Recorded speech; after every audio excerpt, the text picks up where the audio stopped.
99.5 FM WBAI in the NY. Happy holidays once again. This is Black Seinfeld, the show about nothing. Absolutely nothing. That was Pentatonics with Christmas in Our Hearts, aka it's that song that kids dance to on TikTok. No, it's a Lil Uzi Vert. That was Lil Uzi Vert. Okay, before we introduce ourselves, the joke was I will play half a song, and then to switch it to a Lil Uzi Vert song. So it was supposed to be a Christmas song, but I didn't like the transition, and I didn't have enough time to make the transition like seamless. Oh. So in the end, like I should have allowed the first verse to go through, then throw it off with the beat, but it wouldn't sound good no matter what. But I did want to play this song. I did want to play this song before the end of the year. And I know the thing is for December, we tend to only play Christmas music. The thing is, Christmas music is repetitive and mid. So I feel like we should stop playing Christmas music in December because it's now. I feel like we already played the greats these past few years. We have. That is a good point, Bashtin, because I'm not gonna lie, I've been struggling to find some good Christmas music to play. So yeah, you're right. We might as well end this. But I do love your idea. So no, we still have to do it for the rest of the month because it's difficult. You know, we don't stop because it's hard. That's unreasonable. So we're gonna continue this every December. I have an idea for next week since you did that. Okay. I have a great idea. But anyways, hi everyone. My name is Giovanni Anglin, aka Trinidadi, Panamanian Poppy, Rude Boy, Top Gunner, Suck Panyamada, Jolly Old Saint G himself. Hi. What's going on, folks? Bashtin' this is recording live from LA. Gio is in Brooklyn, New York. Back again with another beautiful episode of Black Seinfeld. You know, where you can find our stuff pretty much anywhere. You know, we're nearing the end of the year, and I hope the people listening, you guys been listening to us all year, or you found us this year, or maybe you're a long-time fan. Anyways, please continue sharing our stuff through any type of podcast medium, either if it's Google, Apple, any of them. We're even on YouTube. Just type in Black Seinfeld. You'll be able to see a couple of our videos. Once we build up our fan base on YouTube, it will pop up on top a little bit more. But as of right now, we're slowly building. But that's great. We also have our own website, blackseinfeld.com, if you want to check out our older episodes. If you don't want to type anything on your phone, which is perfectly fine. And we're on social media, Black Seinfeld NY on Twitter and Instagram. Absolutely. And I want to give a special shout out to a certain listener that hit me up Saturday when I was doing, of course, our mutual friend Dawood's show. And he was like, yo, are you that guy that does that show on Wednesday nights at midnight with your partner? It's like, yeah. It's like Black Seinfeld. He's like, yeah, what's your name? It's like, oh, I'm Giovanni. He's like, oh, Giovanni, I'm a big fan. I listen to y'all every week. And so I have to talk to you about this because this man, Jay, he's from Uptown. And he's like, yo, man, I love the conversations that you have and stuff, but we want you to take call-ins. I want to express my feelings on certain topics that you guys talk about because y'all are so brilliant in what you have to say and what's going on in the world. You know, I think some of the listeners want to add on to that. And so I talked to Jay. I said, Jay, I'm going to let my partner Bashtin know. And so this is the first time I brought this up to Bashtin. So Bashtin, man, Jay wants us to do some phone calls, man. He wants us to have live listenerships call in, man. See, I understand. And with the type of content we do, especially on a Wednesday night, it would make sense for us to take callers if we were on another channel. But because we're here on WBAI 99.5 FM, I don't want to risk talking to a 5 a.m., 8 a.m. caller at 12 a.m., 1 a.m. You understand? It's like, hey, I understand if you listen to us week to week, I would love to talk to you guys. But there is a chance, and I've listened to the morning shows. Oh, you know, we were there. We were there. We listened to many morning shows, and they try to do phone calls, and I will be very upset if we get those type of callers. All right. So if just in case, Listen to any show around. It's 7 o'clock, right? The 7 o'clock morning show, and listen to the last. Sometimes the last 7 o'clock one. Sometimes the last 20 minutes they take callers. Look how quickly those callers just change the subject every time they call in. So yeah, we're not NPR. All right, I'm just saying it. We're not 97. We take callers. Hopefully, we could keep with the subject. We can't screen through them either. Yeah, like 97 or 105. They screen through callers first. We don't have that here. We don't have the technology. If we could screen through callers, that's cool. But yeah, I gotta realize something. Bashtin is in LA. I'm here in the studio. I'd be the person screening through phone calls, which it can't really happen because we have to stay on the air or else it'll be dead air, and that's illegal. Yeah, it's illegal. But I get get a little intern or something to screen them calls. That's a skill to learn. Maybe the 100th caller, you figured it out. But that's the only reason we don't take calls. And something my dad told me when we started the show back in 2017 on WAI, he said, "Don't take calls." And that literally the only advice he gave me: do not take calls. As a long-time listener, he's told me, do not take calls. So I wish we could, but if you want to reach out, we will talk about like what your opinions. If you reach us out, like hit us with DMs on Instagram, we like answering those. It's pretty cool. And even emails, blackseinfeldny@gmail.com. Please, like, old technology is still there. It's still good. Old technology is still good as long as we still have it today. Absolutely. Well, other than that, thank you for clearing that up, Bashtin. And Jay, hopefully you heard that. Hopefully you understand where we're coming from with that. But without further ado, Bashtin, how are you, bud? I'm doing great. Same old week, just pushing through.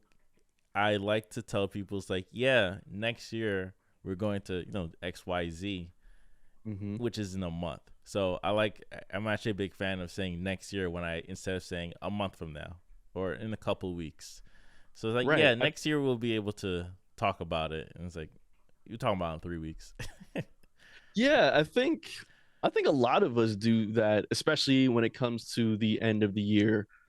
Instead of going, in a couple of weeks in January, we still call it next year. Yeah. Because technically it still is another year next year. It's the beginning of a year. And so that's when people want to become better people and make a change. So I say, as of now, I said, hey, get your gluttony in now.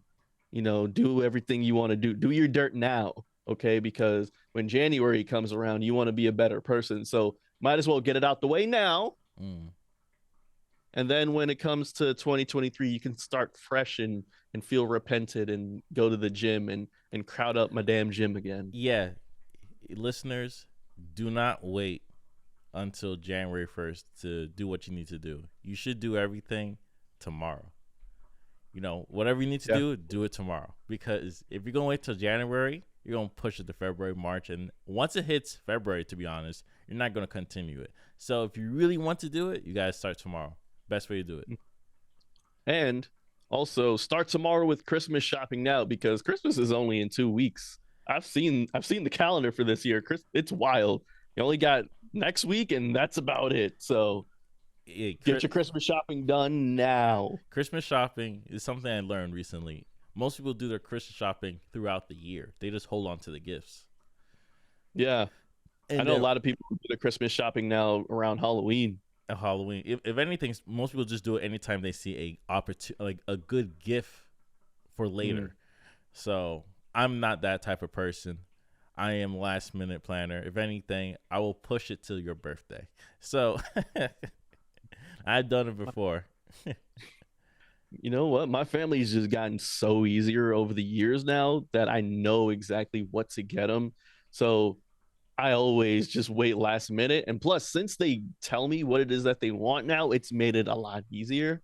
And since I know that this is Christmas time and nothing really ever sells out at Macy's, I can always get almost everything at the damn Macy's 100% of the time. Interesting. Without fail, especially with 34th Street at Herald Square Macy's being the biggest Macy's in the city. It's so easy to do Christmas shopping there. So what? Something they ask you, it's like, I want a new blender, and you go to Macy's. Not even just a new blender. So, for example, right? My security guard told me this the other day. He was like, "Yo, Gio, you want to know how I know you're truly from Brooklyn?" It's like, "How?" He goes, "You have a lot of polo. You have a lot of Ralph Lauren stuff."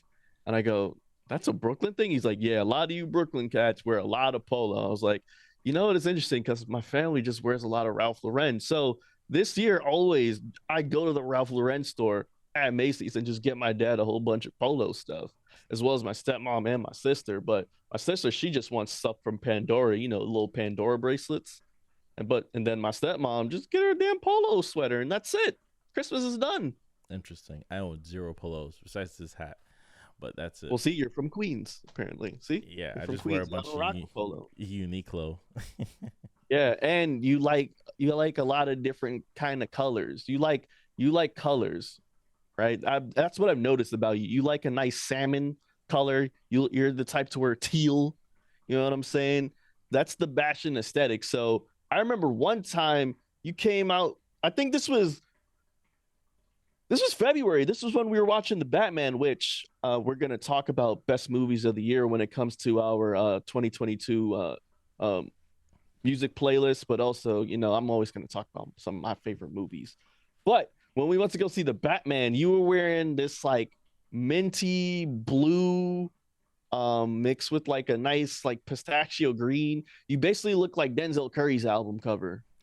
Pistachio green. I think I was wearing. I'm pretty sure it was like a jacket hoodie combo. I think it was like a Ludwig, who is a streamer, YouTube streamer, merch. It was like a very bright blue. Yes, it was. And you basically looked like. And I was wearing the white jacket. I was definitely wearing the white jacket around that time. Yes. Okay. Yeah. Which I wear like all the time out here. Okay. So I wear a short sleeve and a white jacket because I don't like denim jackets. Yeah, exactly. It's not 2003 anymore. It's still popular. Denim jackets are forever. But yes, I wear bright colors. Hence, that's why I can't really get into polos. Nothing against polos. I think polos have a lot of bright colors, but they do. They do, but a lot of the polo aesthetic is more darker. More darker, navy blues and blacks and whites. Yeah. They have that dark green color. Yeah. That's more of the polo aesthetic. Think of like whenever you go to a polo store, think of like all the dark wood, the dark oaks, the dark greens. Yeah. That's more of the Ralph Lauren aesthetic. Interesting. What were we gonna say? No, like, so what do you normally ask from your family? What type of person are you now? Like, you're definitely not the person you used to be when you were 14.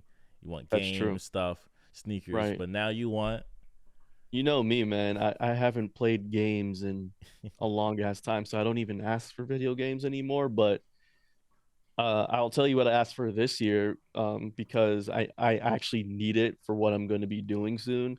I only asked for an Apple smartwatch. That's legit what I only asked for. Disgusting. Hey, man, you have one. What are you talking about? I don't have an Apple smartwatch. You have a smartwatch, though. I don't have a smartwatch. You don't have a smartwatch? No, I only have Timexes. I have 3 Timex watches. Oh, each one of them more expensive than the other.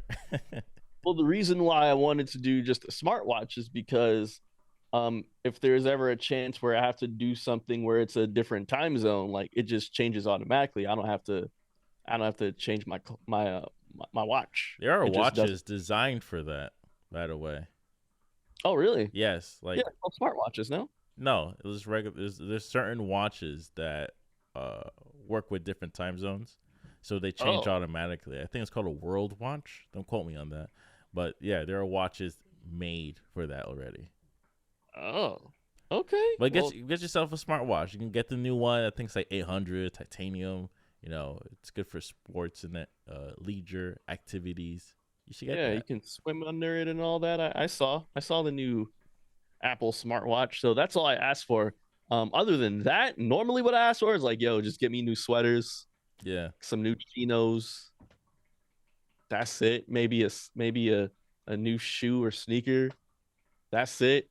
And then because I'm a guy, like, yo, just socks, undershirts. Yeah, I always ask for Tommy Hilfiger stuff. Right, the highest quality undershirts I ever had in my entire life. They're expensive. $40 for 3. It's kind of nuts. Yeah.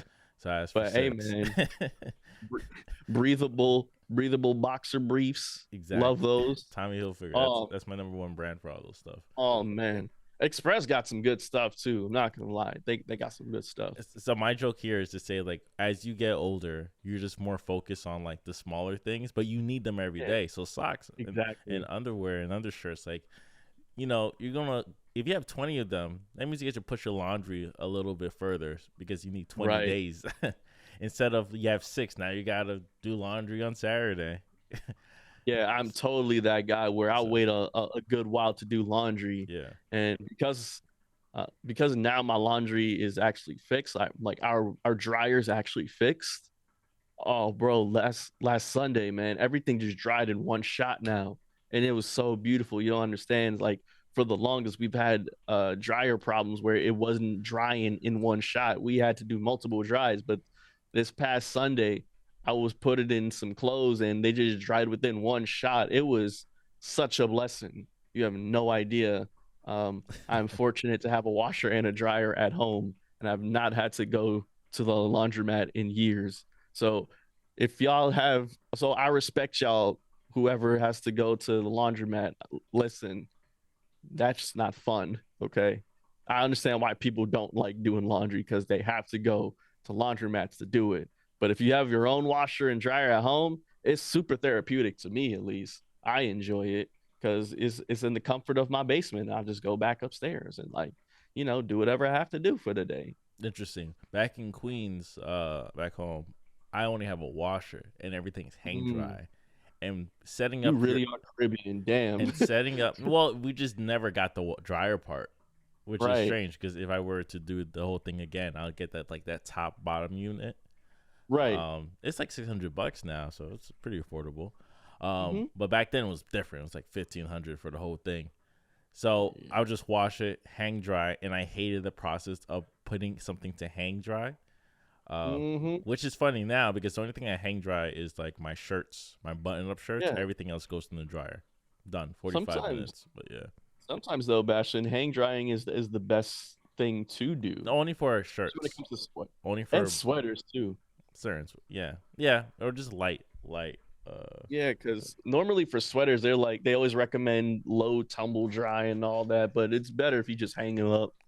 Yeah, so, you know, as long as you have good quality stuff, you do tumble dry. If it's cheap, I don't, you know, hang dry it. But yeah, let's get into some politics early. Sure, let's get into some politics, man, because last week, for those of you who do not remember, we talked about the Georgia runoff, and I said that December 6th is going to be the big day where the Georgia runoff elections occur. But I want to talk about prior to the Georgia election day that happened on the 6th, because I want to talk about the early voting between Raphael Warnock and Herschel Walker. One of the biggest record-breaking early voting turnouts in Georgia history, with over 150,000 early votes in the state of Georgia, which I love to see that. I love seeing the Georgians taking this serious because, you know, there's certain, I can't be biased here. So there's certain candidates out there that have been endorsed by dumbass Donald Trump. And so it's good to see the people not playing games and having certain people, like, you know, certain candidates in Georgia not be elected because he's a damn moop. Yeah, and it's interesting because, in my opinion, it's very difficult to watch this election. This Raphael Warnock, a very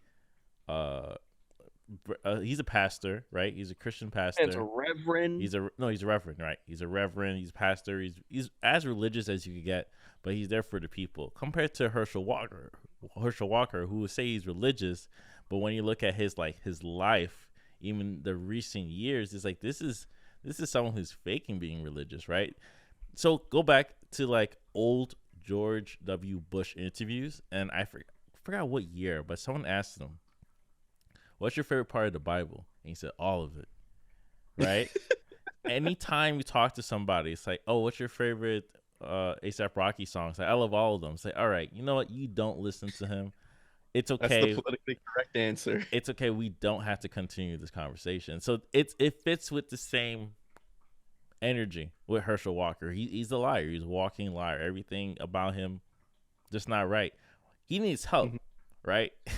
Because he's been saying wild things, and it's rude to joke on CTE. CTE is really prominent in like the football world, especially after you retire. But if you're not functioning, you can't do things like political elections. Like, what's going on here? No, it's crazy, Bashtin. I didn't think the CTE thing didn't even register into my brain because yes, he's a Georgia University football legend, apparently, Herschel Walker. And I didn't take into account all of the hits that, you know, he has taken over the years as a football player and how that can affect him today with you know, him being a political man, with him being a family man, how that affects his children. You know what I'm saying? I didn't take any of that into account. All I kept seeing throughout the past month on my TikTok is Herschel Walker clips of him saying the most craziest ever. He, like, for example, legitimately he said this. He was like, you know, people out there keep talking about me being a coon, but you know what? The raccoon is probably one of the smartest animals out there. And I'm like, wait, what? No, that's not what it means. It's not what it means, Herschel. Oh, and in addition to that, to add on to your the Bible quote that you're talking about, there were certain people asking Herschel Walker fans, you know, why are you going to vote for Herschel Walker? And they're like, hey, we enjoy his politics. They enjoy what he represents for the state of Georgia, and so they started asking these people, okay, well, what is his politics? What is he going to do? And they couldn't really answer it. Exactly. It's like you're a fan of somebody you don't know. You only know one song, but you didn't listen to the album. You know? Then you went to the concert. You're a Yonkers fan. You know, oh, that's painful. Yeah, you're a Yonkers fan. You know, you listen to Steve Lacy song on a TikTok. You even listen to the whole thing. And now you think you know everything about this person. And that's just politics in general. That's not just Herschel Walker case. This is politics as a whole. My favorite Boondocks episode was Barack Obama episode where Thugnificent was, you know, and Will.i.am was going just promoting him all on CNN, but no one really knows what Barack Obama was doing. Right. So one of my favorite episodes, definitely check it out. That's how politics was back then too. You could say like I support Barack Obama and talking about strictly 2007, 2008, but they couldn't really explain why. So it's not just Herschel Walker. I think it's politics in general, sadly enough. But also you have to think about who endorsed Herschel Walker, and that was, again, Donald Trump.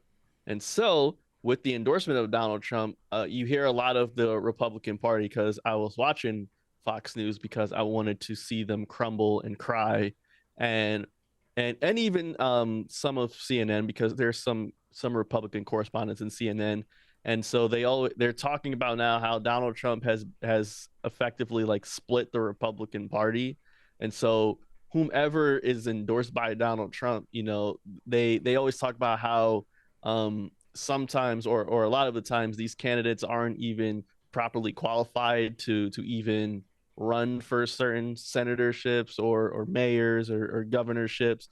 So it's interesting to hear that perspective from the Republican Party. Like you got your Mitt Romneys and all that stuff being like, yeah, we don't really co-sign this at all as Republicans. So it's kind of nice to see that a little bit.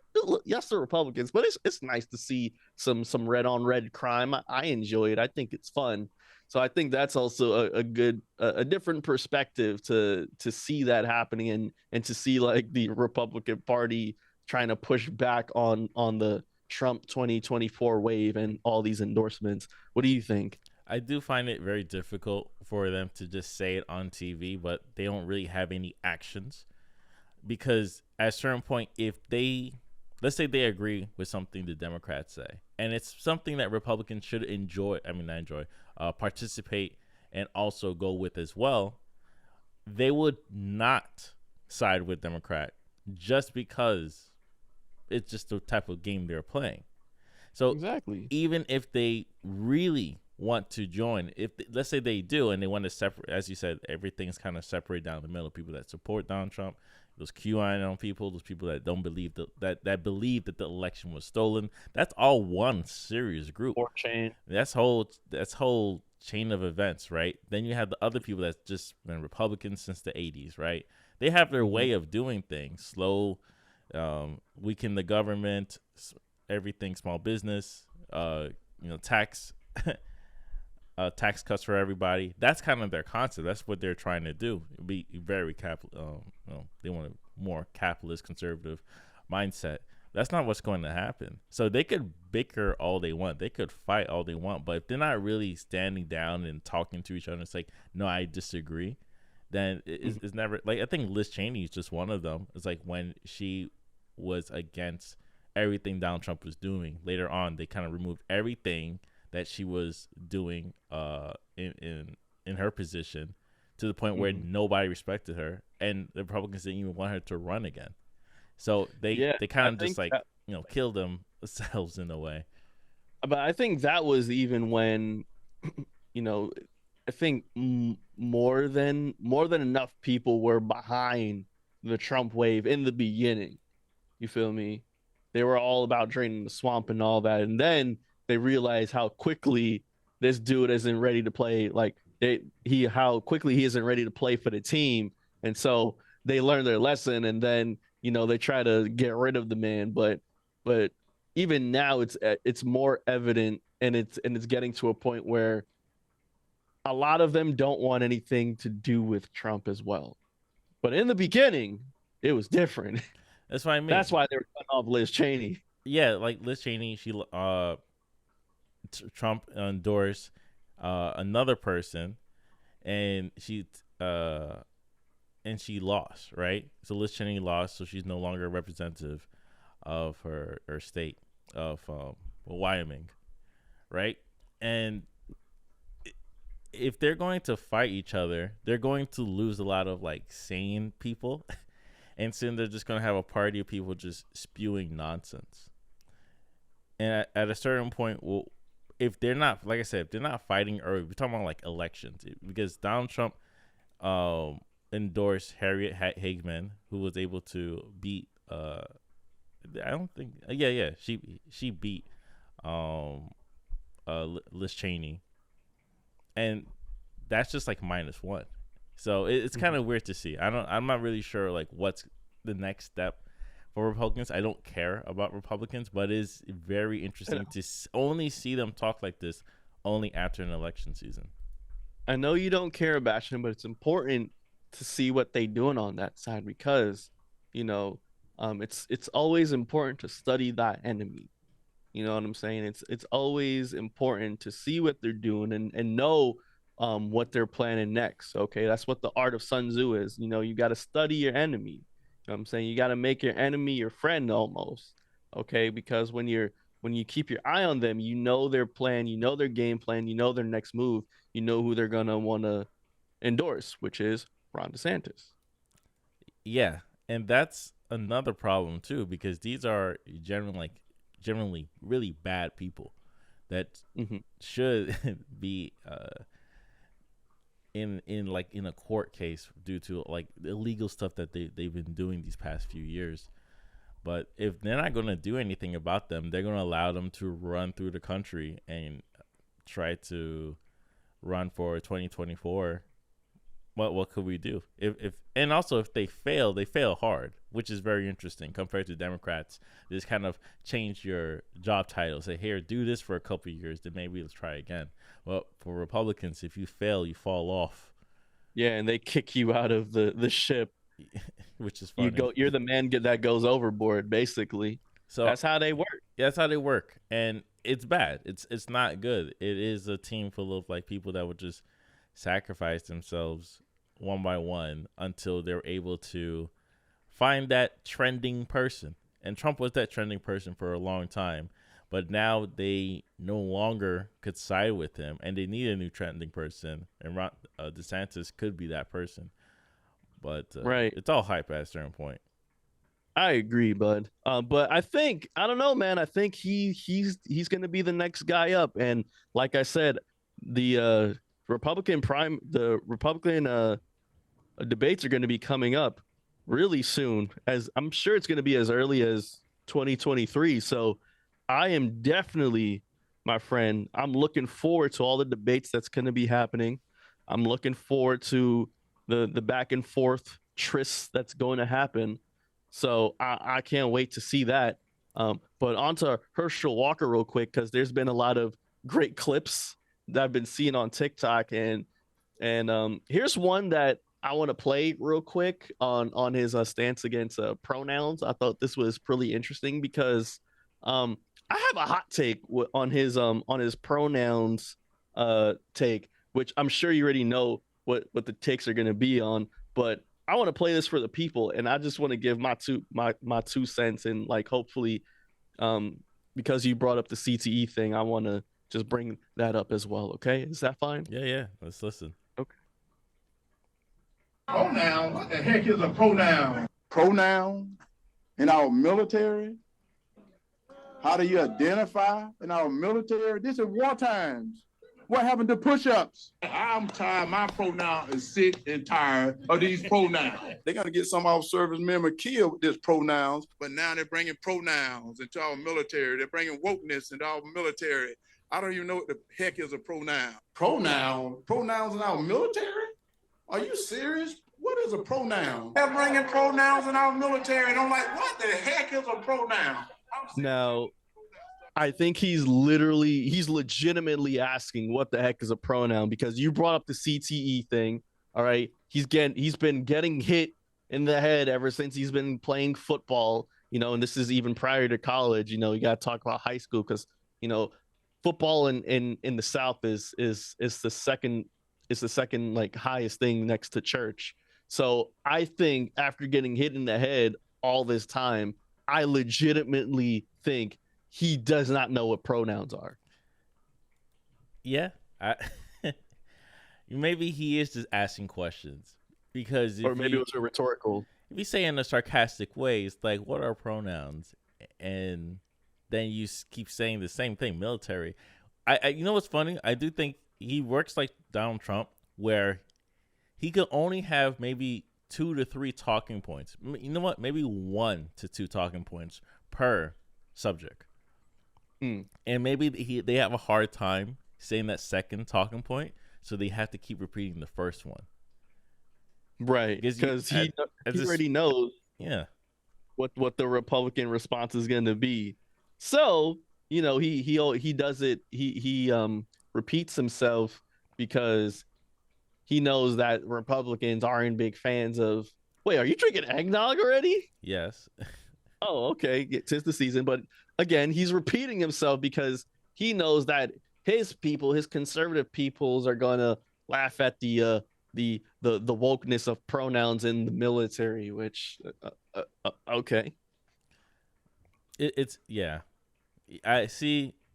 It's difficult that this person had 1.8 million votes, right? 2 million votes during the election, because a lot of people did come. I think maybe 400,000 people didn't show up, but a lot of people came. Yes, to vote. Like, they understand what's going on. Mm-hmm.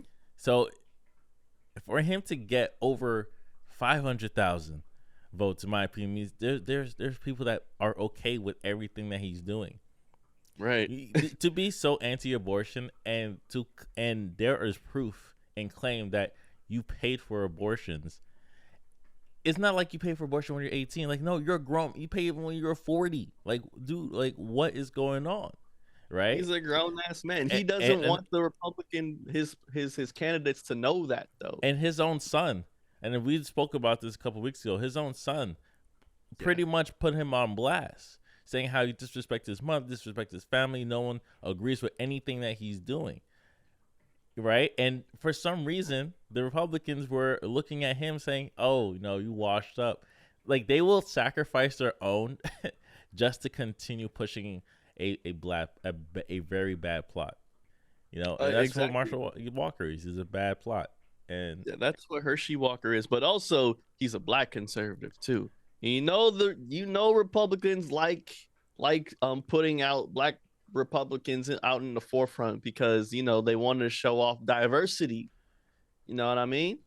Maybe that's why they brought him to face Warnock, because I forgot the other woman that faced Warnock 2 years ago, but I did too. But she didn't have a good resume. It looked like a white conservative woman that was facing a black man. So it's like, all right, that didn't work out for us this time around, but let's switch it up. Let's do a black man versus a black man. And Herschel Walker just kind of fit.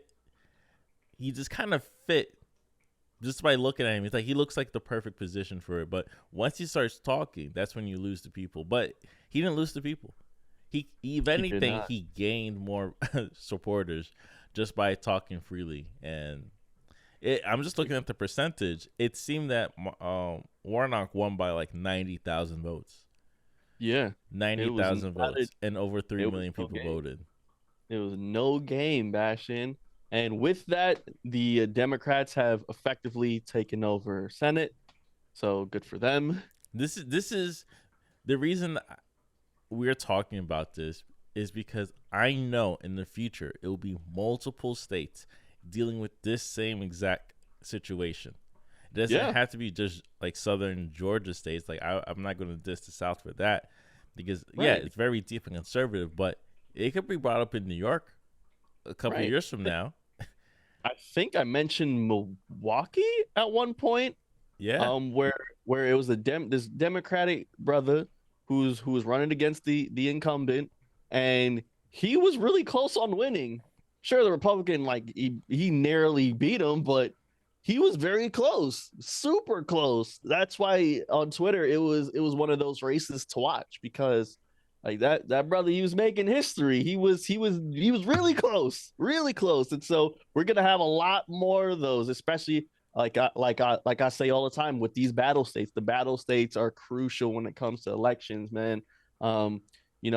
Even here in New York, right, where we were talking about what's his nuts, Lee Zelpin. I don't want to call him Led Zeppelin, but Lee Zelpin, in the beginning, running against Kathy Hochul for the governorship, there was a point in time where he was actually leading ahead Kathy Hochul. So it is important to know about these states. It's important to know who's running against who, because those battle states, or even some candidates in your state that's traditionally blue or traditionally red, the times are changing, and sometimes all it takes is one candidate to flip that state. So it's always important to just take a look at who's running against who.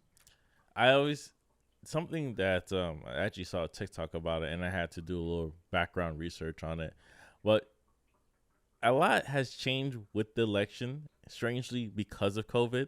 And it's not just the mail-in ballots, that conversation, but a lot of people passed away during COVID. A lot of older people passed away. Yes. So that's something that kind of shifted. But most people become more conservative the older they get. So even if, let's say, the millennial population is really focused in Gen X, it's focused on trying to push the country towards like a more Democrat side rather than Republican. Within a few years after that, they could probably switch back to Republicans, because that's how people like Ronald Reagan won. Yeah. Right? Because I think Jimmy Carter was before him. Yes, he was. They didn't like Jimmy Carter. It's like the things he was doing, it didn't work. The economy was getting worse and worse. And then Ronald Reagan inherited a bad economy, but it fixed up. It got fixed up during his time. And it has not. This is like I don't think Reaganomics was there just yet. But once it popped off, then he started adding like 1,000,001 rules because everything was popping off. So it's kind of, history tends to repeat itself type thing. So it is going to be interesting to see where the country is going, where these elections are going, where these future electors, where it could be a crazy person spouting crazy things he read on the internet with, just hot takes after hot takes. They will get that 1 million, 2 million votes. And that's something we should worry about as a country, and also platforming them. That's an interesting point. I also think it has to deal with the times that we're in and how often things change. And I think a lot of the times people turn Republicans because they want to live in that time. They want to live in a time period where, they remembered that, oh, this country was for lack of a better term great almost, or this I want to go back to a time where, I don't know, where technology isn't what it was today, and all these people aren't taking our jobs, and all these people aren't coming into my country, and X, Y, and Z. And I think that's another reason why, or crimes getting higher, and all this, and medicine and blah blah blah. I think that's the reason why a lot of people turn Republican as well. And also they just getting money too. That's just my humble opinion. They getting money, and so they turn to the dark side to save their assets too. Yeah, that's how it is. And they do want to change for different rules, especially land ownership and passing wealth to your children, not getting it taxed, keeping stocks for long term. It's a lot of things that we'll probably be interested in too. Say, hey, I'm trying to keep this generational wealth still flowing so everybody's comfy. But I don't know. I don't know. There's a lot of books for us to read to be more educated on when certain turns of events happen. But as of right now, all we could do is just chill and wait for the next election cycle. Or I wonder how many lottery winners turn Republican once they hit the jackpot. I don't think so, because it's a different perspective, because especially if you understand what money is about, right? If you go from like poor to multi-millionaire real quick out of a day, in the span of a day, you're not really keeping the perspective. You're just like flossing after a certain point. Maybe 20 years after you won the lottery, you could be conservative, but I don't think even the first 5 years you'll have any idea what you need to do. That's a good point. That's just me. That's my point of view on it. That's fair. I can understand that. All right. Okay. I think we did dwell on this. This was a good one. I think we had our political takes. Yeah. Congratulations to Raphael Warnock, because he won. Yes. I didn't think we even said that. Congratulations to Raphael Warnock, because he won. He won. Now the Senate seat is 51-49, even though they don't have the Congress, which is very interesting. Right. Yeah, they only have the Senate, and then all the Republicans have the House. Yeah, the House. So it's another stalemate. It's another stalemate. This is ridiculous. Anyways, let's get into the first song. Please. I found this song. I thought it was fun and high energy, especially for doing this show late at night. Check out Lechon, Victor Manuel. Woo! That was Victor Manuel with Lechon. I felt like I was hanging out with Felipe Luciano a little bit when you were playing that song there, Bashtin. It's a fun song. It's a great song. Victor Manuel, New York native, but also lives in Puerto Rico. Salsa extraordinaire. And this is how you know I've been hanging out with Felipe Luciano way too much, because I know who Victor Manuel is. Oh, you already knew. Okay, cool. Yeah. That's what happens when you hang out with a 75-year-old Puerto Rican man every Saturday from 2 to 4. You get to know a lot about Eddie Palmieri and Hector Lavoe and Cal Jader and Tito Puente, and so I'm pretty informative when it comes to this stuff now, man, and I can't help it. That's cool. You should bring that to the show every now and then. Play some music. Okay, I mean, all right, sure. I didn't think you'd be into it, but hey, I guess you missed New York a little bit. I played like the most left field stuff on the show sometimes, and you're like, okay, that's true. So, do you miss New York? Do I miss New York? You need to play this song. No, it was just a random song. I used Tidal for music for work, so when I click the holiday, I kind of shuffle whatever I listen to, and if I like a song, I just kind of favorite it for later. Got you. Okay. Oh, it's good that you get to play music at work. So you're in charge of the playlist. It's random. Whoever comes to work first. Got you. So, okay. Yeah. So yeah.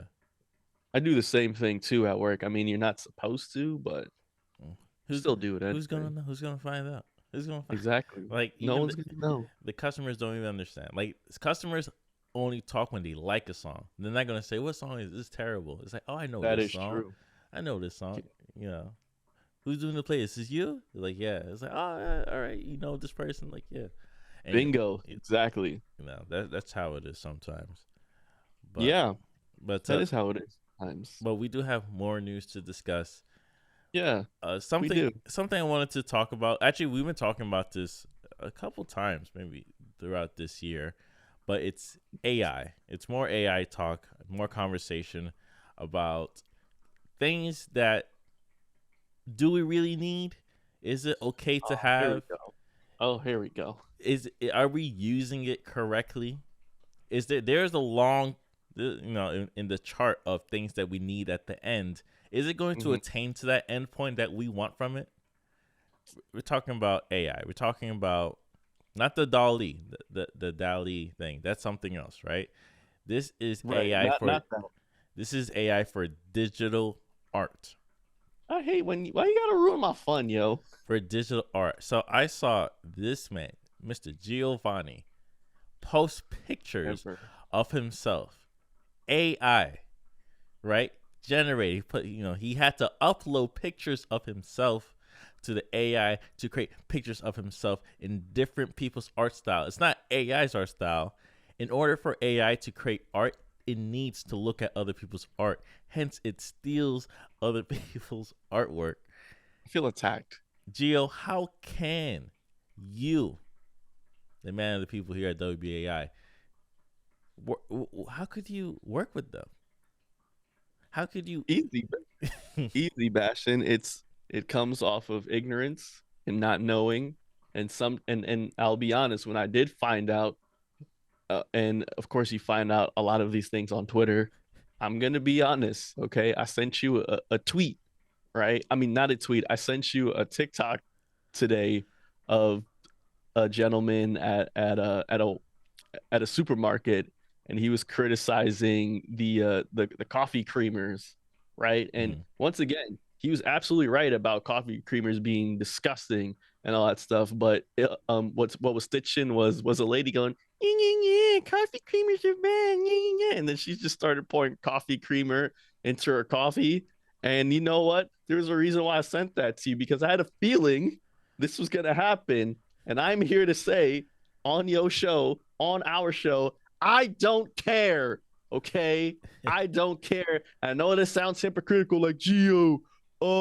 We got a show, man. How would you feel if someone takes this podcast or whatever and they stitch it and they become more popular off of our hard work? How would you feel about that? And you know what? You know what I say to that?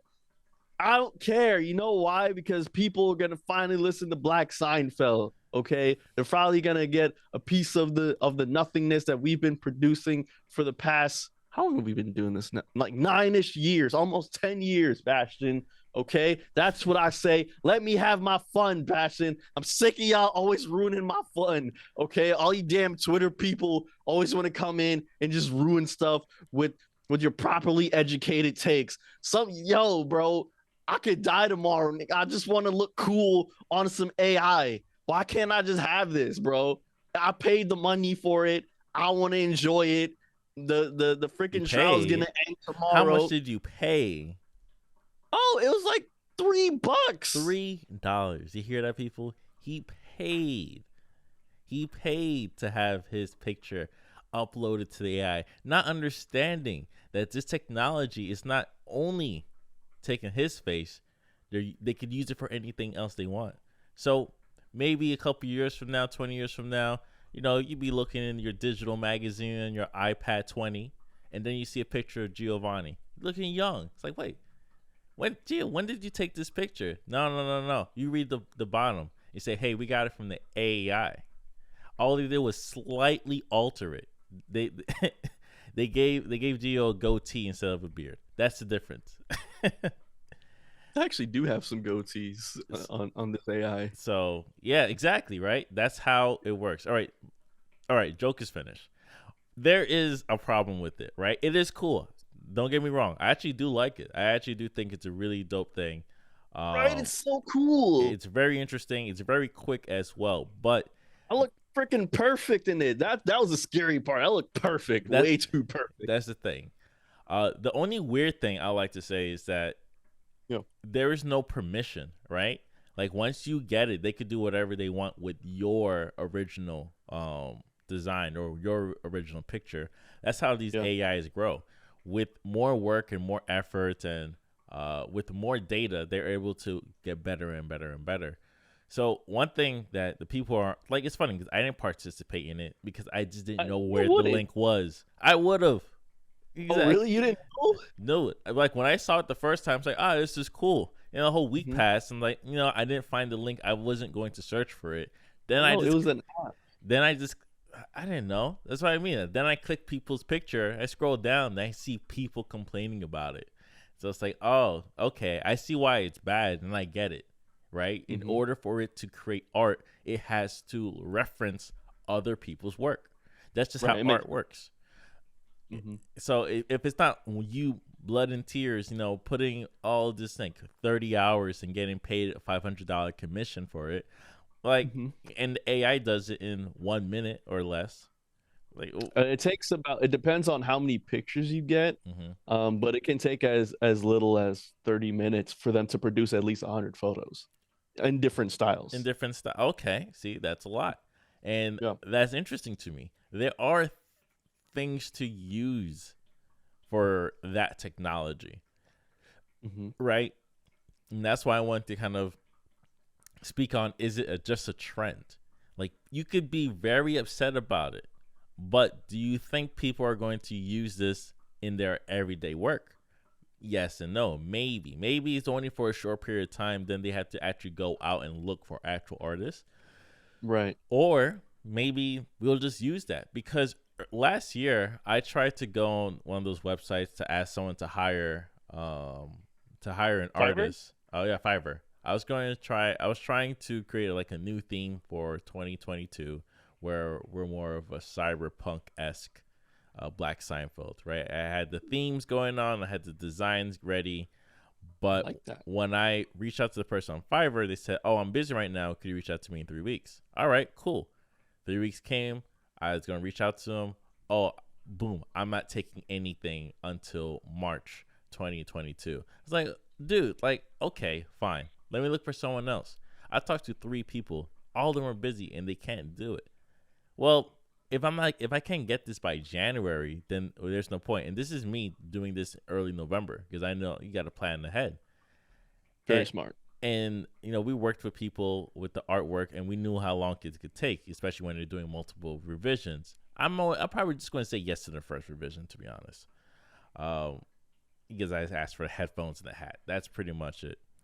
And I just wasn't able to do it. But now you got this AI, so I could just upload 20 pictures myself and say cyberpunk, headphones, hat, right? Robot, and what's the movie? Blade Runner. Boom. It'll probably generate exactly what I was looking for in order for us to create that theme that I wanted to do for 2022. Of course, that's an old theme. I'm not interested in doing that for next year, but that's something I wanted to do. So you can only imagine that people might just jump to AI because the other revenues and other areas and roads for them to talk to were just busy at the time. And it's like, yo, I actually need this in like 2 months.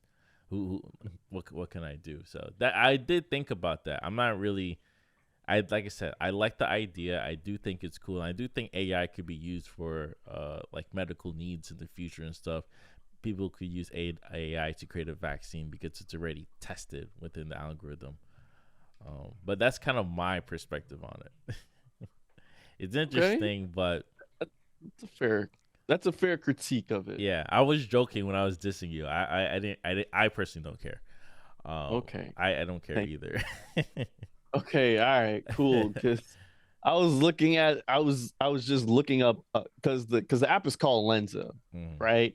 And what it does is you take about 10 to 20 pictures of yourself that's in the camera roll, or you just take the pictures right then and there on the spot, and you ask for how many photos you want generated, and if it's 100, it'll take like 30 minutes. If it's at least 300, it'll take about at least an hour for them to generate all 300.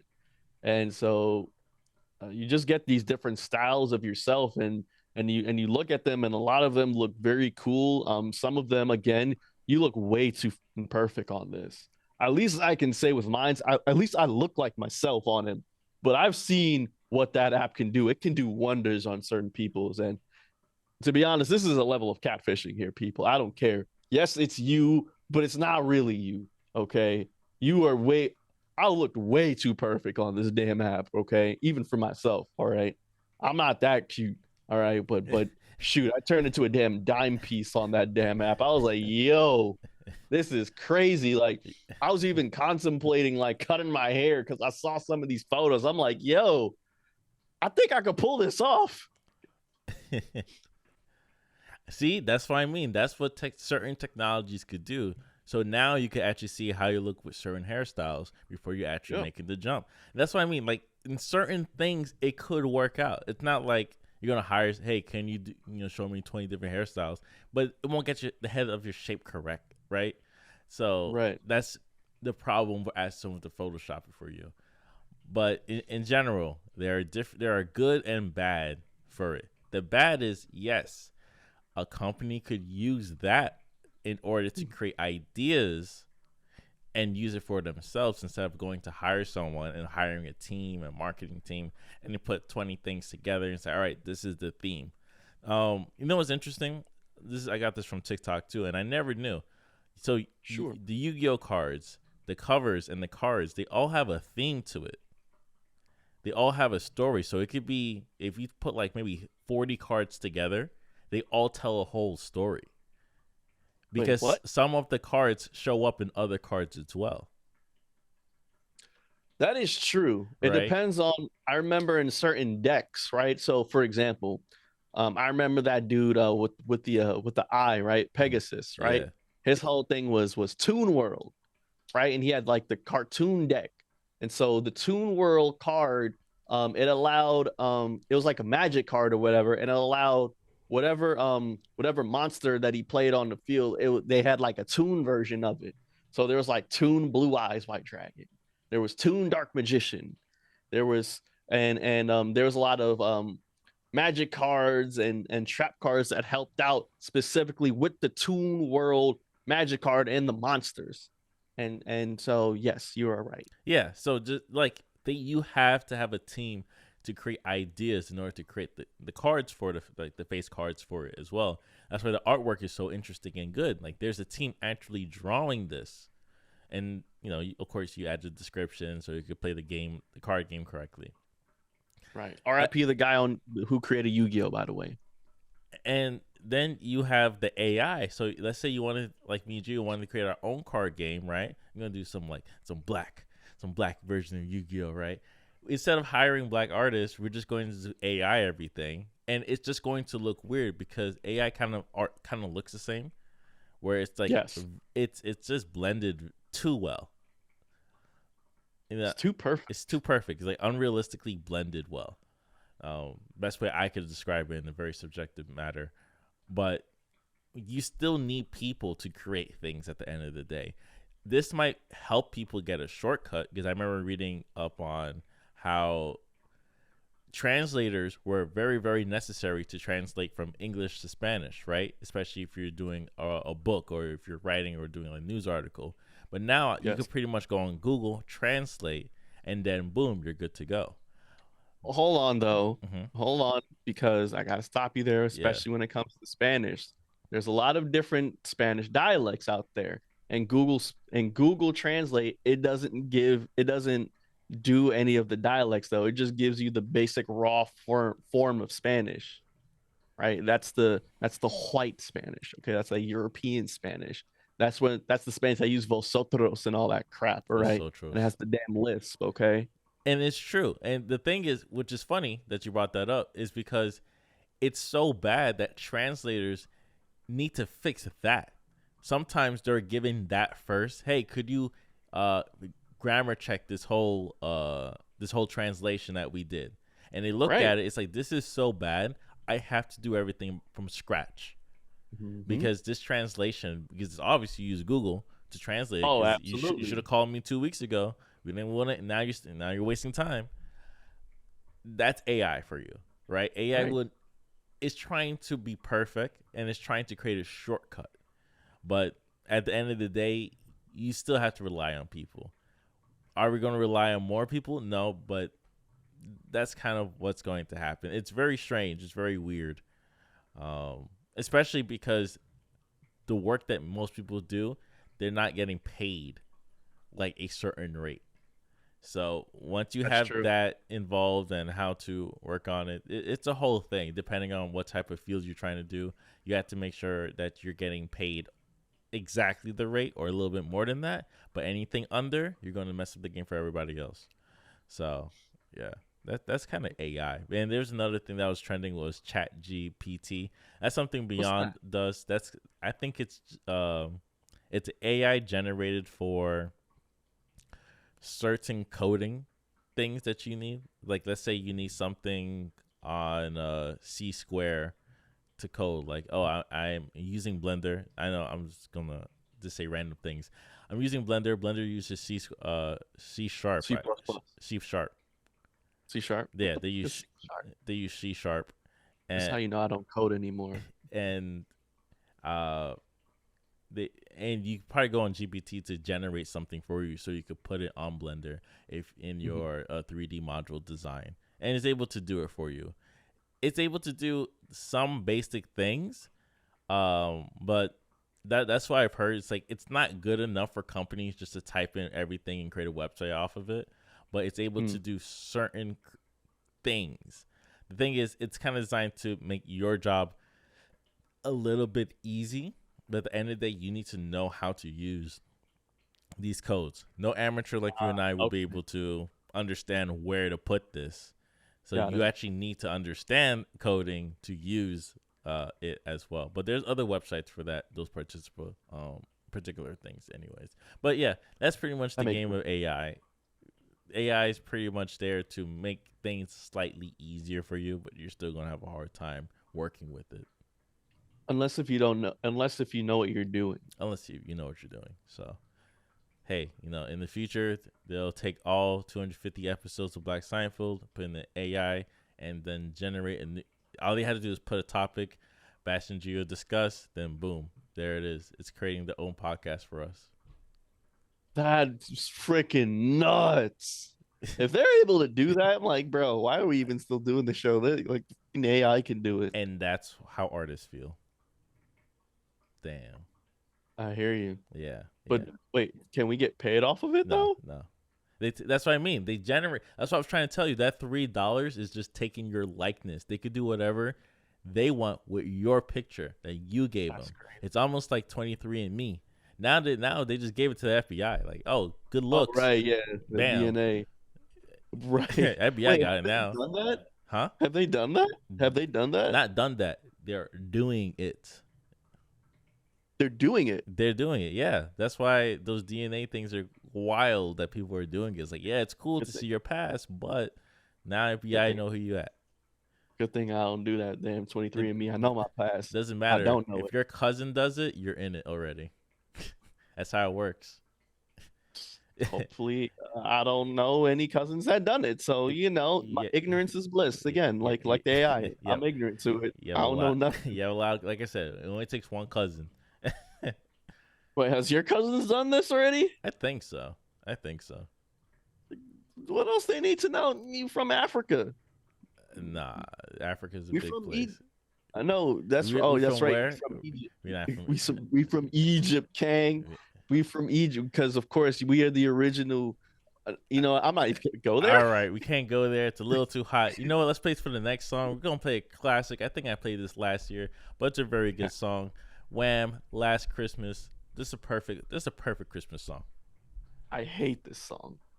That was Wham! With Last Christmas. In my opinion, one of the worst Christmas songs of all time, because he's such a damn complainer, such a damn whiner. Like, bro, get over with, bro. Get over it. All right, stop it. Those synths and the singing, it's just perfect. It's like yacht rock, perfect yacht rock music, man. Oh man, I don't like this song. Every year, it's this damn song that I hear when I'm in the car. It's just no, man. Stop complaining, George Michael. All right, you're George Michael. You get another one immediately, okay? You were there for the night. You were just there for the night, George Michael. Okay, they needed someone for the night.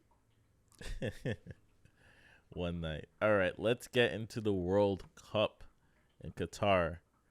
That's right, 2022 World Cup in Qatar. I think I said this again last week. I'm digging the November vibe. I thought I wouldn't like it, but hey, I'm here for it. I like it. I'm enjoying this along with the holiday festivities. Yeah, I'm liking it. There's a lot of upsets that's been happening within the past week. A lot of non-upsets that I expected to happen, unfortunately. Let's talk about them. Let's talk about the first upset from when we last spoke. Oh, okay. So I was gonna go straight into what happened today with Spain. No. We gotta go back to Saturday, round of 16.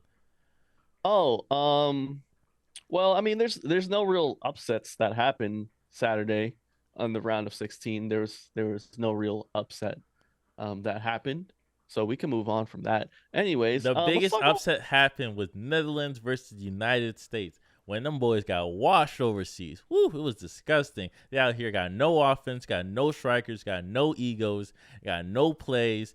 They could do the same thing over and over, left flank. It was disgusting. 3-1. That wasn't an upset though. It was disgusting. It was upset for Americans. All right. Oh yeah. Upset for all Americans. And I was upset. You know, second straight time. This is the second straight World Cup where the Netherlands bounced out the U.S. for the second time. And the United States was not in the World Cup 4 years ago during the World Cup. They were not. 8 years ago. 8 years is a very long time. Remember where we were 8 years ago? Yeah, Clinton Dempsey was the captain. He's in commentary. Talking nonsense. This guy's born, but we'll get into commentary in a second. I think France versus Poland. You know, you about to walk to Poland. Now you're gonna walk to Poland from Qatar. Ooh, those shots were disgusting. My Senegal brothers, versus England. I hit up my barometer. It's like, yo, Senegal, we got this 1-0. I don't know. England is a very strong team. They're a very great defensive team. They kept the ball the entire time. Yes. Yeah, they had complete domination. It wasn't even close. And you said 1-0. Nah, Bashtin, England washed them, bro. It wasn't even. It was 3-0. Yeah, wasn't even close. I was not rooting for England, but Senegal brothers. No one roots for England except for the English. It was painful to see. England was great. That's how painful it was to watch.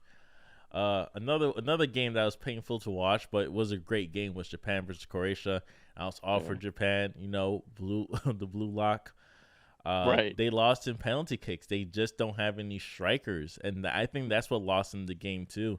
If they had more strikers, more offense capabilities, they would have definitely won.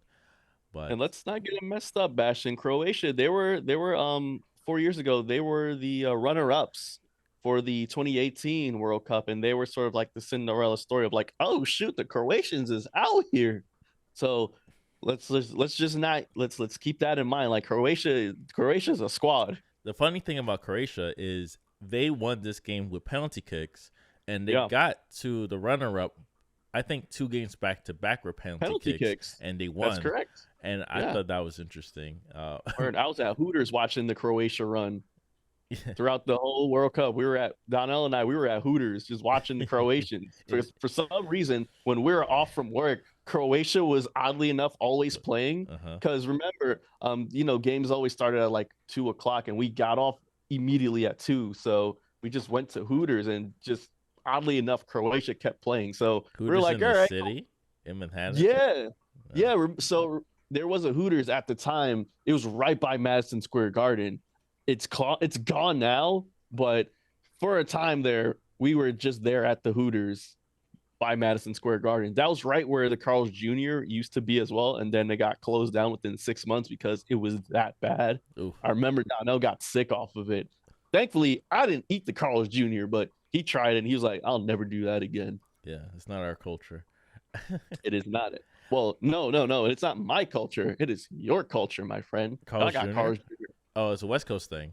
It's a West Coast thing. That's what I mean. I'm still from New York, bro. Brazil versus South Korea. I hate to see it. Shocking. Oh, yeah, shocking. I wonder who won that. It was kind of embarrassing to watch because they just could not play. Brazil was It's Brazil, bro. Like, come on, dog. Come on. I thought that game was embarrassing, right? Because I was watching the game at 11 a.m. It's like, oof. It was painful. What's tomorrow? Morocco versus Spain, 0-0. Morocco won in penalty. Dope. Kicked out Spain. Oh, that was the biggest upset. Yeah. And I got a lot of Moroccan homies. New York, we have a big Moroccan community, especially Brooklyn over in Queens. Yep. Yeah. Yep. Dude, I don't know if you saw the clips. They were partying over in Astoria, bro. Right around Stockway, the Moroccans. Yeah, that part of Queens, crazy. definitely. They were going crazy at the hookah lounge. Yeah, bro. So shout out to the Moroccans. I think I'm gonna go with the Moroccans on this one. And just the ethnic countries, I'm rocking with them. Okay, so Morocco, I'm rocking with y'all. So yeah, and the next game after that was Portugal versus Switzerland. Now that game was insane. That was a slaughter. It was a very fun game to watch because I think I left. I think the game started. I left to do something. I came back. I think the first goal was in the first 6 minutes. Like, oh, okay, this game it's already over. And I predicted. I thought the game was going to end 4-0. And once they scored the fourth goal, I said, you know what? And it was early. I said, you know what? It's going to end 6-1, and it did end 6-1. But how did you predict that? No, just the way they were playing. They were kicking. They were striking. Like, they were going for the goals. Like, they wanted to stack up, right? I forgot what's his name, but he got a hat trick. He got 3 goals in that game. Rolando over there came off from the bench. He's like, yo, they don't need him, man. He don't got to be here. Ronaldo came in like the 65th mark or whatever, and I remember one of my clients were going like, yo, why was Portugal playing so much better without him? Like, hey, man, there's no egos involved. They just want to show what they can do without him. You feel me? So, hey, they didn't need him. They don't need him. Ronaldo's the star. He's done. Yeah, he's done. He's definitely done. But also, I think I think it was smart too, just to rest him up for the next game that's going to be popping off on Saturday against Morocco at 10 o'clock, December 10th. Hopefully they can bounce that pretty boy out of here. So I'm rooting for Morocco. The quarterfinals is starting tomorrow, which is today. Basically, we got Croatia versus Brazil tomorrow, at 10 o'clock. Which is today, which is Friday. It's Friday. Oh yeah, that's right. It's Friday. We're starting Friday. That's right. The quarterfinals starting Friday.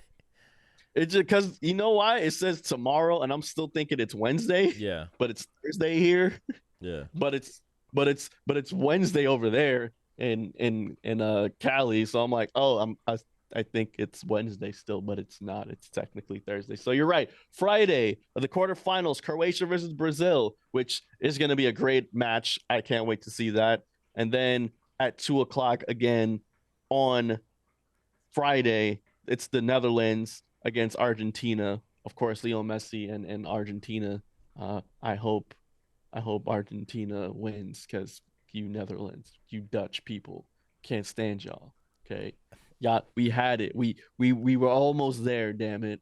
We were almost there. Yeah, I need Argentina to lose. So, anyways, Morocco and Saturday is Morocco versus Portugal, and then England and versus France, which is a huge, interesting game. Huge matchup. Yeah, so, absolutely. Who do you think is gonna win that, Bashtin? I know you hate both countries. No, but I like France players. I like France. Mbappe, I know you like French players. Yeah, because Mbappe is a killer. Yeah, yeah.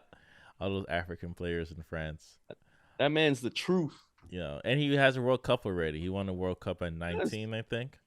He did. He won it back in 2018. It was 2018 in Russia. Yeah, it was 2018 in Russia. So yeah, the coverage has been pretty interesting too. There's this very funny article I recommend you guys to look into. From the Guardian, talking about Fox Sports U.S. World Cup coverage on about soccer on TV and how embarrassingly terrible it is. And Gio said this in the beginning. I think before we started the show, it's like, what does America know about soccer, especially world soccer? Right. That was the major thing. I want to reference last week as well, because I somewhat discussed this, but we didn't go into an insane detail about it, because our mutual friend Shadman, he tweeted that the Fox commentary team isn't that good, and one of the commentators is giving off January 6 vibes, right? And I forgot his name. Yeah, I don't know who it was, but I kept saying that soccer or football is a world sport, right? And the reason why our commentary is laughably bad at this is because it's not our sport. So we don't care about it at all, right? We only give a damn if America's playing. That's it. Once America is out, we do not care. Trust me, we don't care. Trust me, we got NFL's going on right now. We're almost on the verge of playoffs, okay? The NBA is back. We got hockey back. People are discussing that Aaron Judge signed a 9-year deal with the Yankees for $360 million. We have a lot of stuff going on in sports at the moment, in American sports. We could give a damn less about soccer, so because it's not our sport. The only soccer news that's gonna happen, I'm sorry, is that Lionel Messi's gonna come to the MLS. That's it. That's it. That would be terrible. Actually, that would be great for happening. MLS. It's happening. It's happening. Alexi Lalas. That was the person that looks like a Trump. Oh, that's his name. MAGA lit suit, as the article said. That's the January 6th guy? Yeah. Because he just wears a lot of America stuff. What's his name? Alexi Lalas. Okay. Yeah. Alexi Lalas. Yeah, he's an old soccer player as well. Oh, okay. As you said, there's all these commentators are soccer players. Most of them. Yeah, Clinton Dempsey, I know he's in the panel. He was the American captain for a while. That was the only dude I knew was Clinton Dempsey on the U.S. team. Josie Altidore. London Donovan. And Donovan. And then the goalie, the ball head goalie guy. He was blackish. He was like mixed, but like he was light skinned black. I forgot his name though.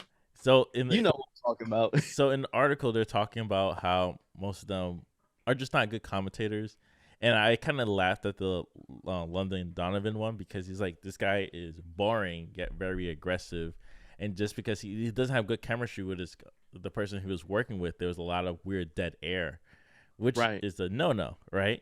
Having dead air is just terrible. And yeah.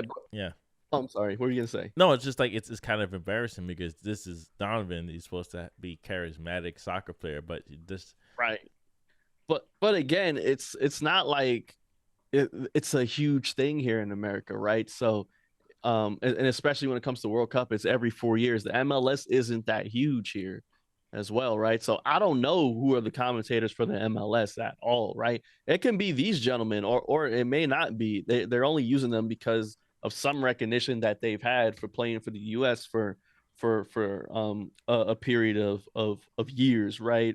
And so the reason why it's so laughable is, again, we don't care about it enough to actually like do our proper research. Like I think in the article I read that Henry Kane, who is the captain for England, someone said on commentary like, "Oh, he's a fan of American football." Like, they don't care right now, bro. Like, it's a nice fun fact, but get back to the game. But I remember responding to Shadman about what he said about the January 6th dude. I'm like, look, you should watch this on Telemundo, because that's how I've been watching this whole series. This is how I've been watching the whole World Cup tournament, is through Telemundo, because I'm at work. I have my friend's Peacock, and so you can watch the Telemundo version on Peacock. So I've been watching it, and those commentators, bro, they're incredible. Okay, especially when all the players get to the goalpost. Like the inflections of incitement, it goes up another octave. All right, you can just tell, even if you don't understand everything that they're saying, even if you don't understand Spanish at all, right? You can feel the passion that they have for the game. You know what I'm saying? You can feel that when you're watching it on Telemundo. So that's why I always kept recommending to him, but also to everyone else watching it who are Americans but is sick of the Fox commentary. I'm telling you, watch it on Telemundo. It's like a roller coaster. It's exhilarating on Telemundo. It's a passionate experience. Yes. Like they care. They give a damn about this sport. All right. Fox, not so much. We waited for football Sundays. That's what we waited for. Okay, we waited for our football on Sundays. Gio, are you not interested in listening to the American soccer fan Chad Ochocinco's experience? Wait, are you serious? Chad Johnson was commentating? No. Well, commentating is more like he was there in Qatar. All right, so this is weird because they did say this and reflect this in the article itself, but I remember watching it and said, yeah, we're going to talk to Chad Ochocinco and talk about like his experience at the World Cup. And I'm like, why? What? Why? Well, out of his experience in Qatar, we're going to talk to him during the World Cup? Why him? Wait, why even have this type of experience? Which is equivalent to, I would like to say, whoever Fox hired to kind of set these things up probably worked at like MTV, right? Or VH1, when they will have the pre-shows, or during the shows, they have other shows going on. Right. Oh, so, Gio is here at the golden red carpet, which is on the other side of Hollywood, which has their own show, while the live show is, on this side of Hollywood. Right. Like old school MTV used to do that. It was terrible. Then it's like, this is a bad idea. Just to put everybody in one area so everybody could meet each other. That's why people wanted to go to the shows in the first place. But anyway, it's like, why do I care to listen to Chad Ochocinco's document his experience at the World Cup? It's just a weird segment to pitch in the middle of a game, like 22 minutes. Who the cares what Ja Rule thinks at a time like this? Reading this article made me understand something about, like, so there's a part, I'm actually going to read this. It's like, in those rare moments where Fox is not jamming a brand down our throats, here's the player to watch segment presented by Coca-Cola. First half moment sponsored by Verizon. Our player spotlight is hosted by Volkswagen, right? It's like they're complaining about this, but it's regular to us. It is regular. It's extremely normal. Qatar 2022 brought to you by Budweiser. I've seen a lot of posters of that. Exactly. Brought to you by something. It's the Taco Bell Skills Challenge, right? That's from that's really a thing? That's NBA. For the Skills Challenge. At a certain point, it was called Taco Bell Skills Challenge. I think they recently changed it. But that's what it was called. I don't see that much advertisement when it came to Telemundo, to be honest. You don't think so? Not so much, no. But again, I'm also on Peacock too, so I don't really get that much commercials. It's not about it's not the commercials you gotta worry about. It's the commercials within the game. within the game. Yeah, no, it's more so about the game than any advertisement, really. Because you see the advertisement on the field, right on the side of the field, like that's it. That doesn't count. That's regular stuff. That's regular, right? So what little Spanish I know, like they don't take like a little Qatar 2022 World Cup is brought to you by. They don't do any of that. It must be an American thing. Like I said, I watch a lot of Knicks game, watch a lot of Clyde and Mike Green, and it's like in the middle of their commentary, they'll just read up a couple lines, make a joke about it, and move on. It's like, okay, that was funny. Now I'm watching the game. Yeah, Foxwood play of the game or something like that. Foxwoods. Mm-hmm. Like these are places I'll never go to, but I know them because it's the commercials are within the commentary, and commentary is like the OG podcast, right? Mm-hmm. It is, and now that online betting is legal here in New York, you always see it. You always, hey, how much you gonna bet for the Knicks game today? This is what the odds are for the Knicks to win or to lose. Or those are all commercials. Those are so annoying. Yeah. Oh, hey guys, this is DraftKings. Are you gonna enter the $25,000 pot? Then next, hey, this is FanDuel. It's the worst thing ever, and I didn't notice until my little brother brought it up, and it's like you cannot get by a commercial for 1 minute without two sports gambling ads coming by. Oh, absolutely, especially if it's in a sports game. Absolutely, 100%. Not anymore. Especially now that it's legal in New York. In New York, yeah, it's over.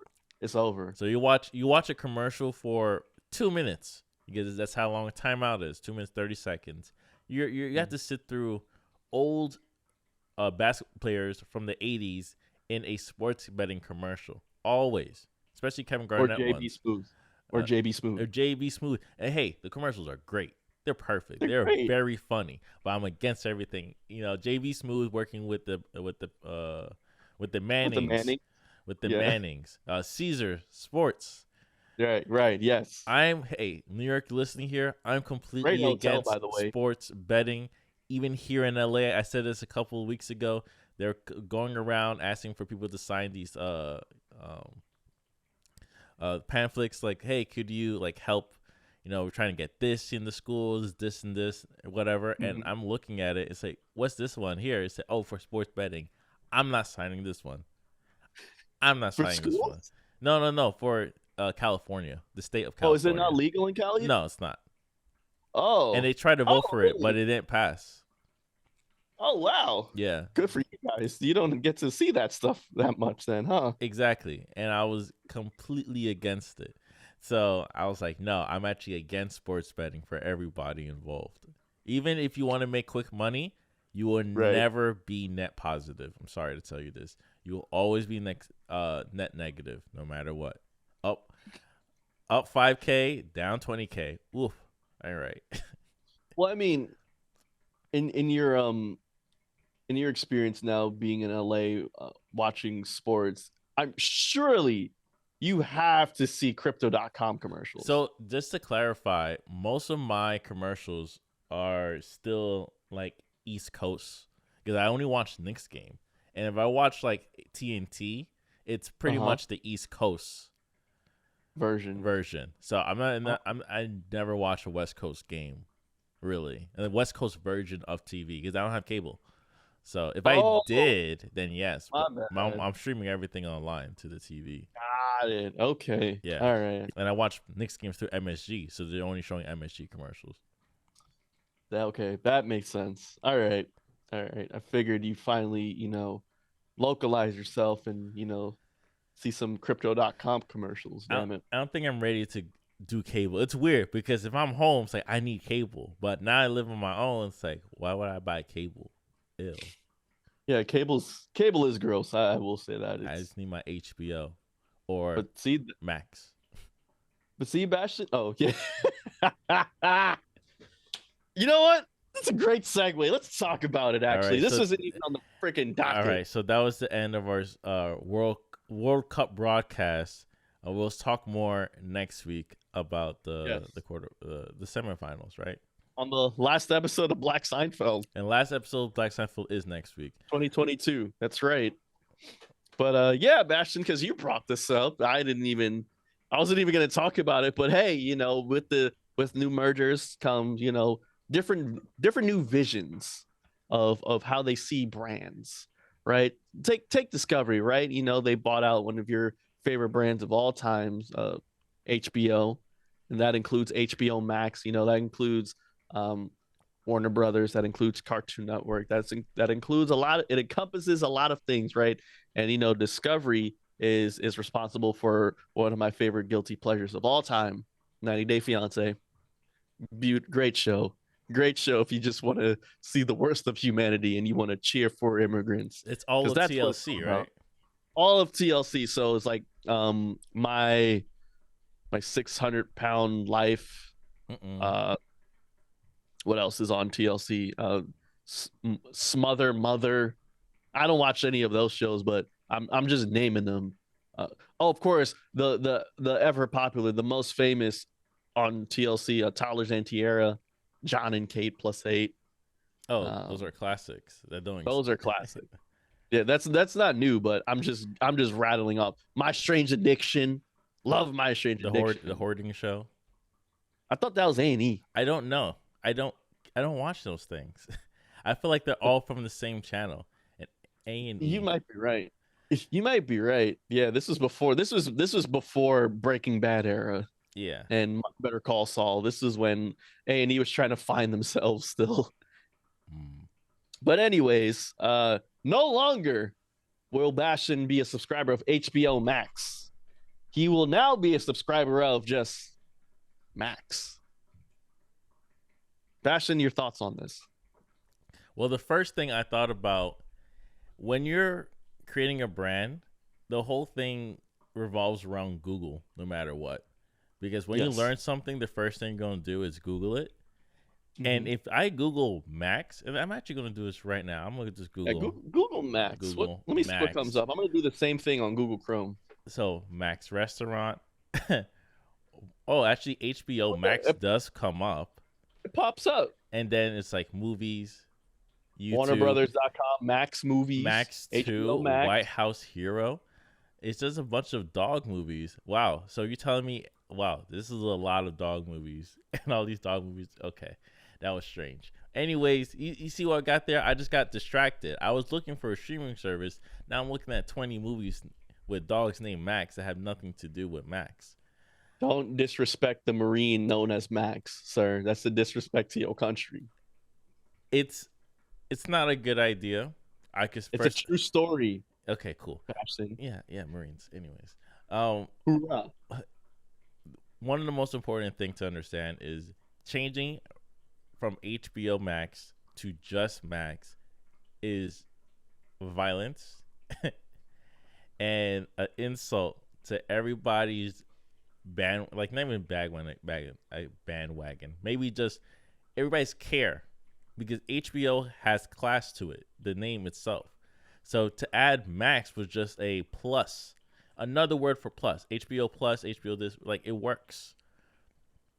I understand what Discovery's trying to do. They're trying to put themselves as like the focus, as the centerpiece. Like, hey, I bought HBO. I've got their debt. I'm going to pay it off. This is me. I'm doing this for you. Right. A very DJ Khaled-esque vibe. Best way to describe what Discovery's doing. It's like, I did this. We the best. That's right. We got Studio Ghibli. We got Cartoon Network. We got Looney Tunes. We got Sesame Workshop. Think about it. Think about an Usman Soulja Boy Elmo collaboration. Okay? Think about that, people. All these number ones. Think about the views. No weirdos, Come on, man. It is the best way to describe it. It's embarrassing, but at the same time, here we go. It's fine. It's fine. Yeah, of course it's fine. We'll get used to it within a year. We'll complain about it. People complain about Crypto.com State Arena. People still complain about Crypto.com Arena. I don't think people ever get I don't think people ever get used to Crypto.com Arena. No, that's just me. It's just the worst thing ever, especially what's going on with FTX. Exactly, especially that Crypto.com is plunging right now. So it's just a sad sight to see. But That's all I could pretty much say. Did you have a personal opinion on the branding? Oh, no, I'm just happy to get HBO Max for free soon. So hey, because I already got I'm a loyal Discovery Plus holder because I have Verizon and you just get that for free.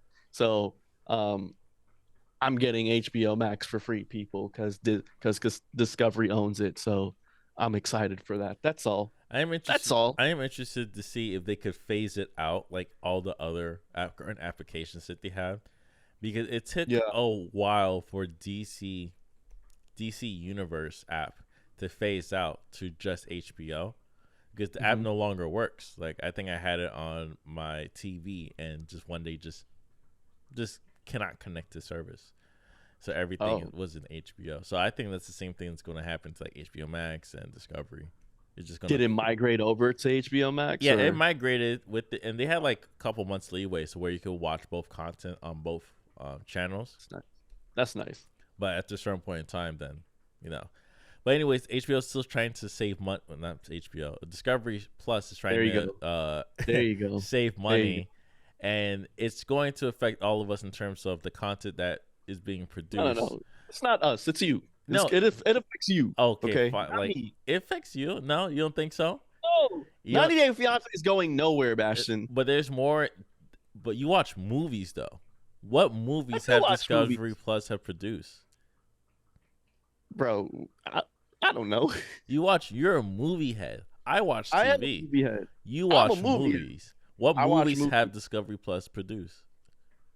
They have not produced a movie yet. I know they've gotten rid of movies like Batgirl. I mean, I'm okay with that. That's fine. Sacrifices to only plummet your own shares. I can't really speak on it. I have it's just nonsense. I don't know any other movies that aren't coming out due to this merger. All I know was Batgirl, which was supposed to it was already finished and everything, and it's just never gonna see the light of day. That's all I know about now. If it was like some serious movie that I was interested in seeing, but now it's no longer coming out due to the merger, that's something different. But I don't know anything. I'm ignorant to the situation. You're the HBO guy, okay? You're the HBO head. I'm not. The only time I watch HBO was for Game of Thrones, and you know how they did me dirty. But I did not see this show yet. I did not see the Targaryen show yet. That's still on the docket. All right, I was watching Wednesday Addams because everyone else was watching it, so I was watching it, and then I actually started Cobra Kai season 5 finally. So I'm getting to it. Bashtin. You should add Andor to your list as well. Is good. I love it. I don't like Cassius. You love it? I love it. Cassius is a real character. Really? Tell me his character. He has a lot going on in this show, right? Okay, in this show, fair. I'm thinking about Rogue One. Rogue One gave him no justice. It's the best way to describe Andor, and I know people will be change subject. This is the last 6 minutes of the show. Yeah. Deal with it. Second to last episode of the year. All right, just a quick review on Andor. Andor is actually one of the best Star Wars shows I've watched in a long time, compared to outside of pretty much The Mandalorian. Is like that, and Andor is like the only good shows from like Obi-Wan's garbage. Wait. No, I can't let you get that off. Fine. The Obi-Wan first half is garbage.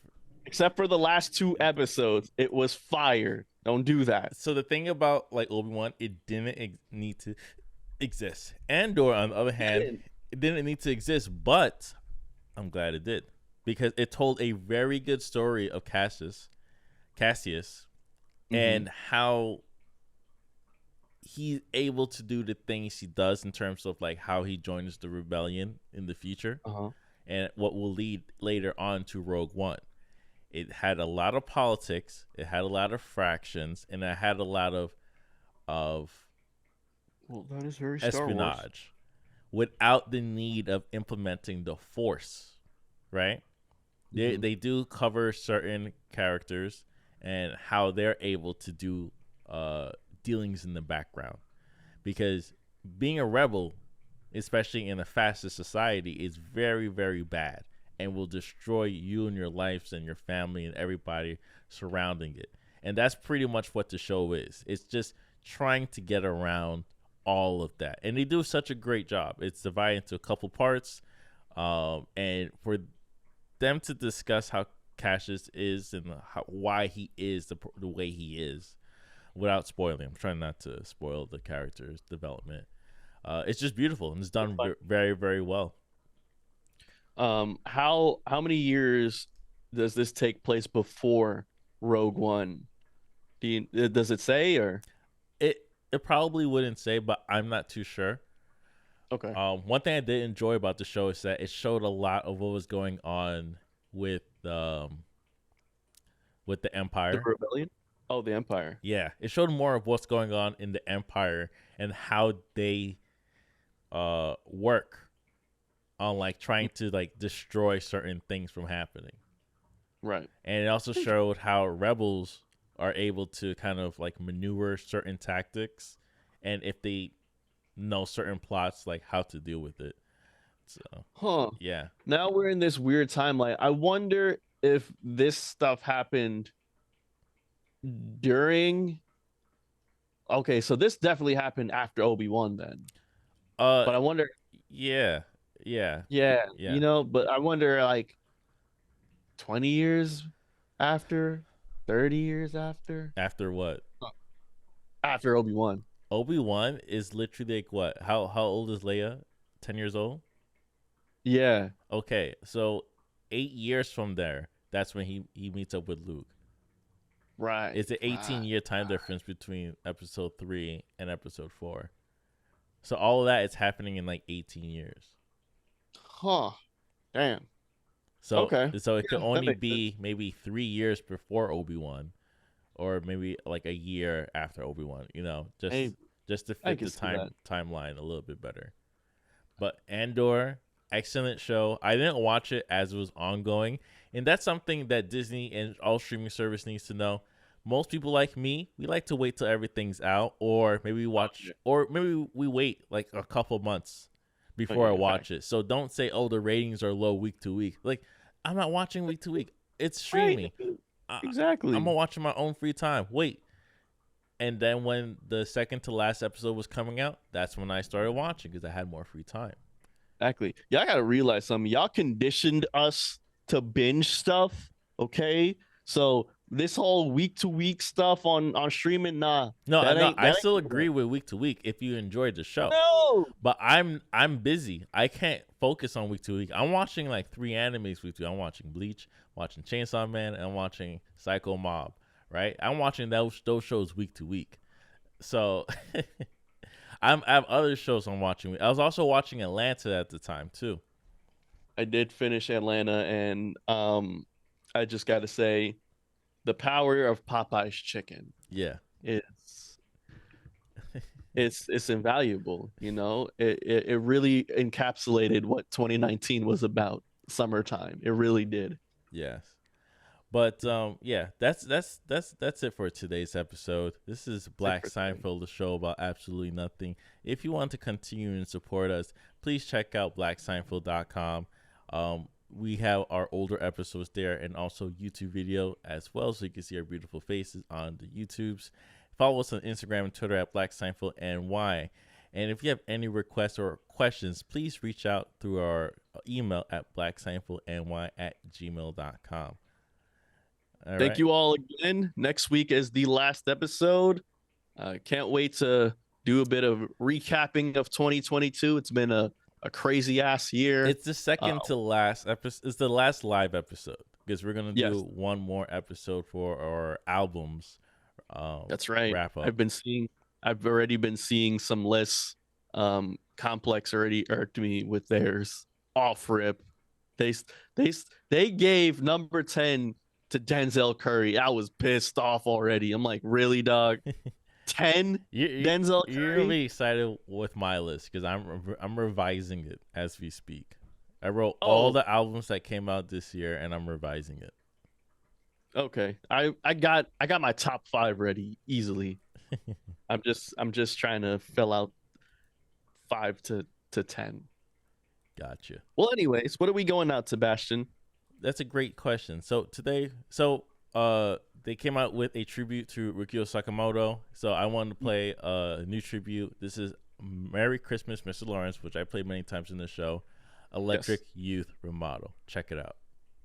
Take care, everyone. Peace.